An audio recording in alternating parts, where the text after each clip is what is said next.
Cabinet mission plan में क्या बोला कि जो है हम क्या बनाना चाहते हैं, एक union of India, union of India बनाना चाहते हैं। और स्टेट्स जो है, मोस्टली स्टेट जो है, सारे जितने भी मैटर्स है उसमें से स्टेट ही डील करेगी, union of India he deal करेगा, उसके बारे में वही डील करेगा, सॉरी जो अपनी स्टेट्स है वही डील करेगी। लेकिन following subjects foreign affairs, defence and communication, remember पीछे वहां पे क्या बोला था उसने, लियाई दिशा का जो पैक्ट था वो, उसमें क्या बोला था, कॉमर्स, कॉमर्स अब क्या है यहाँ पे, communication. And should have the power necessary to raise finances required to the above subject, कि there should be union of India embracing both India and states। Union of India बनाया जाएगा जिसमें comprise होंगे कौन क्या क्या, एक तो British Indian states, British Indian state वो थी जो ब्रिटिशर्स के अंडर थी, और बाकी क्या थे, प्रिंसली स्टेट्स। प्रिंसली स्टेट किसके अंडर थी, राजाओं के अंडर। देखो पूरा इंडिया ब्रिटिशर्स के अंडर नहीं था, कुछ जो था ब्रिटिशर्स की डायरेक्ट अंडर था, डायरेक्ट ब्रिटिशर्स के कंट्रोल में था, और जो बाकी जगह क्या थे, रूलर थे, राजा थे। तो ब्रिटिशर्स ने बोला कि जो ब्रिटिश इंडिया है वो भी, और स्टेट्स, स्टेट्स मतलब प्रिंसली स्टेट्स, उनके पास मोस्टली सब्जेक्ट आएंगे, लेकिन जो फॉरेन अफेयर्स है, डिफेंस है और कम्युनिकेशन है, ये रहेगा आपका सेंट्रल गवर्नमेंट के पास, जो क्या है आपकी यूनियन ऑफ इंडिया, ऐसा इन्होंने बोला। और इन्होंने बोला सेकेंड पॉइंट में, the union should have an executive and legislature constituted from the British Indian states representative. और यहां पे जो बोला गया, any question raising a major communal issue in the legislature should be required a decision of a majority of the representative. इसमें यह बोला गया कि जो कोई भी इंपॉर्टेंट डिसीजन होगा, कम्युनल मैटर पे कोई भी जो डिसीजन होगा, वो कैसे लिया जाएगा, मेजॉरिटी से, मेजॉरिटी से उस डिसीजन को लिया जाएगा। मतलब इन्होंने जो माइनॉरिटी है, माइनॉरिटी को वीटो नहीं दिया। इन्होंने बोला कम्युनल मैटर जो है वो मेजॉरिटी, उससे देखा जाएगा कि मेजॉरिटी मेंबर्स क्या बोल रहे हैं। इन्होंने जो माइनॉरिटीज है उनको कोई भी वीटो नहीं दी। रिमेंबर, माइनॉरिटी को veto was not given in the cabinet mission plan. Very important है ये बात। इन्होंने बोला कि इन्होंने एक स्टेटमेंट भी दी उस दौरान कि देखो किसी कम्युनिटी के इंटरेस्ट के लिए, किसी एक माइनॉरिटी कम्युनिटी के इंटरेस्ट के लिए we can not jeopardise the interest of a big majority. एक किसी छोटी माइनॉरिटी को प्लीज करने के लिए, या छोटी कोई भी माइनॉरिटी को प्लीज करने के लिए हम इतने सारे लोगों का जो इंटरेस्ट है उसको हम खतरे में नहीं डाल सकते। आफ्टर ऑल सभी के इंटरेस्ट की बराबर वैल्यू है, ऐसा इसमें बोला गया कैबिनेट मिशन प्लान में। तो और इसमें बोला गया कि ऑल द सब्जेक्ट्स, जो भी जितने भी सब्जेक्ट्स है other than those in the union subjects, union subjects के अलावा जितने भी सब्जेक्ट्स है, जो रेजिड्यूरी पावर है, residuary power should be left with the provinces. जैसे अभी हमारी रेजिड्यूरी पावर है, जो बची हुई पावर है वो किसके पास है, सेंटर के पास। Any subject which is neither in state list, central list और concurrent list, that is given to the central government. तो इसमें बोला गया जो रेजिड्यूरी पावर है वो आपकी प्रोविंसेस के पास रहेगी। और इसमें बोला गया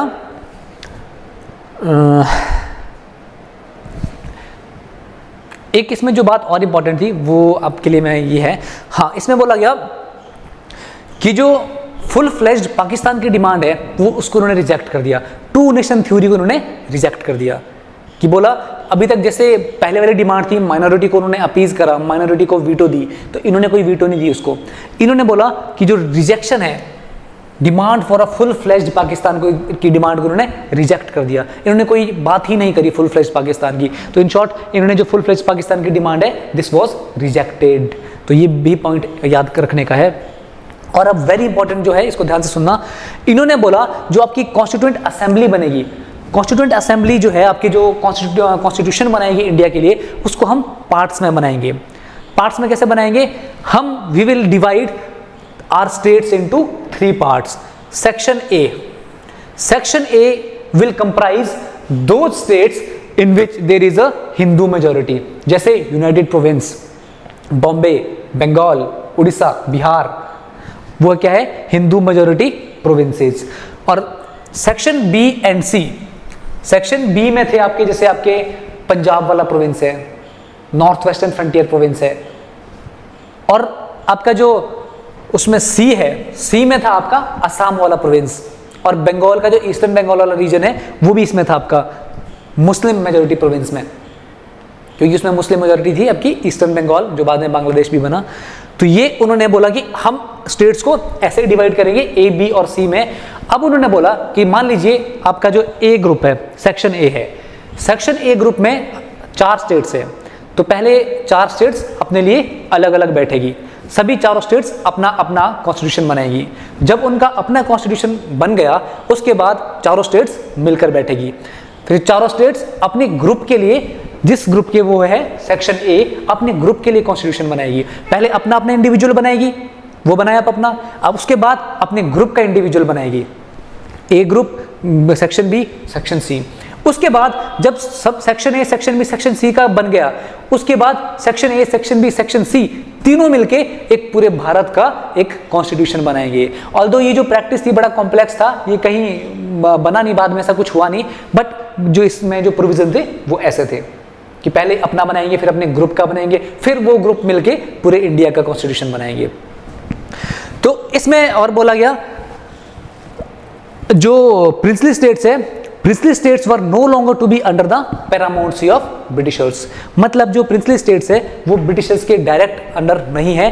अब they would be free to enter into an arrangement with successor government, कि वो फ्री है किसी भी अरेंजमेंट में आने के लिए, जो भी आने वाली आगे गवर्नमेंट आएगी उनके साथ वो जो अपना अलायंस है वो कर सकते हैं। अब ब्रिटिश गवर्नमेंट की उन पे कोई पाबंदी नहीं है, ये ऐसा बोला गया कैबिनेट मिशन प्लान में।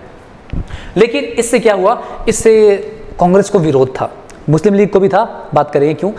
कांग्रेस को विरोध क्यों था, इन्होंने बोला सेक्शन बी और section C Muslim majority provinces, लेकिन मुस्लिम मेजोरिटी प्रोविंसेस कुछ थे, जैसे आपका नॉर्थ वेस्टर्न फ्रंटियर प्रोविंस था आपका, नॉर्थ वेस्टर्न फ्रंटियर प्रोविंस और Assam. North western frontier province था आपका सेक्शन बी का पार्ट, और असम था आपका सेक्शन सी का पार्ट। इन लोगों को जो ये प्रोविंसेस है इनको डाल दिया गया था मुस्लिम मेजोरिटी में, लेकिन यहाँ पे जो गवर्नमेंट थी कांग्रेस की। बेशक मुस्लिम मेजोरिटी थे ये लोग, बट इसमें जो गवर्नमेंट थी वो कांग्रेस की थी।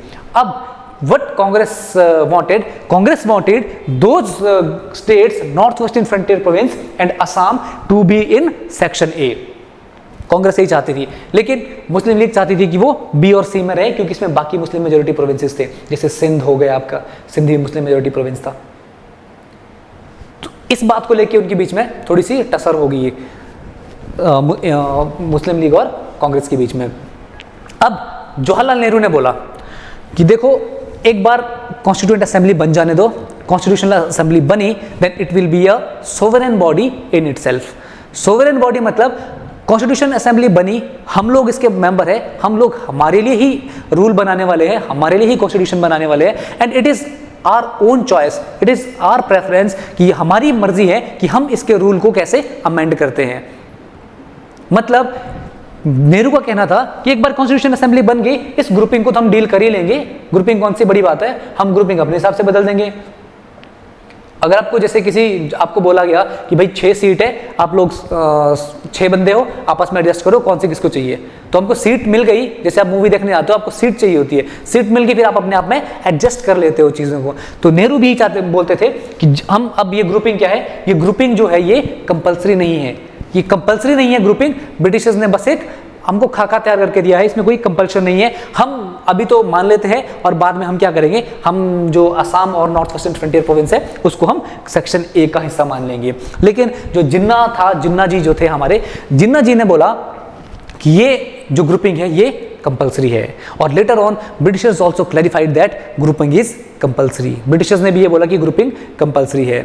तो मुस्लिम लीग को लगा कि भाई कांग्रेस की तो उसमें कोई बात मानी ही नहीं जा रही, तो मुस्लिम लीग को लगा कि कांग्रेस विल बॉयकॉट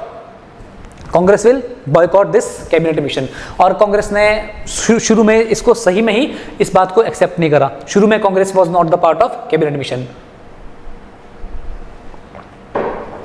और Muslim League accepted cabinet mission plan. Muslim League ने कैबिनेट मिशन जो प्लान है इसको एक्सेप्ट कर लिया।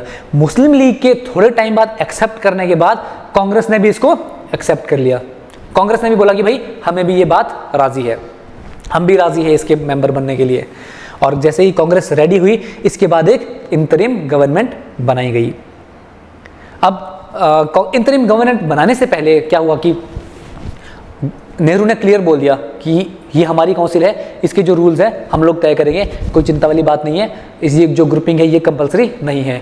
इस बात से जो जिन्ना है, जिन्ना बिल्कुल भड़क रहे थे, बार बार भड़क रहे थे, तो जिन्ना को ये बात जो है ये डाइजेस्ट नहीं हो पा रही थी। तो मुस्लिम लीग ने पहले तो ज्वाइन करा कैबिनेट मिशन में, लेकिन बाद में मुस्लिम लीग ने कैबिनेट मिशन से विड्रॉ कर दिया, कैबिनेट मिशन को से उन्होंने विड्रॉ कर दिया। अब कैबिनेट मिशन में रही आपकी सिर्फ कांग्रेस, अभी उन्होंने विड्रॉ कर दिया है कैबिनेट मिशन से। अब कांग्रेस ने शुरू करा प्रोसेस कि हम अपनी जो कॉन्स्टिट्यूशन है हमारा, उसको बनाने की प्रक्रिया शुरू करते हैं।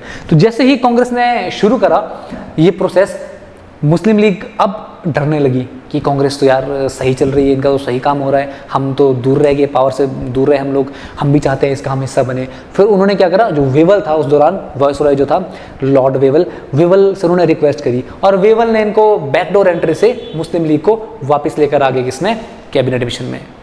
और जैसे ही वो वापस मुस्लिम लीग को कैबिनेट मिशन में लेके आए, फिर बनी आपकी इंतरिम गवर्नमेंट।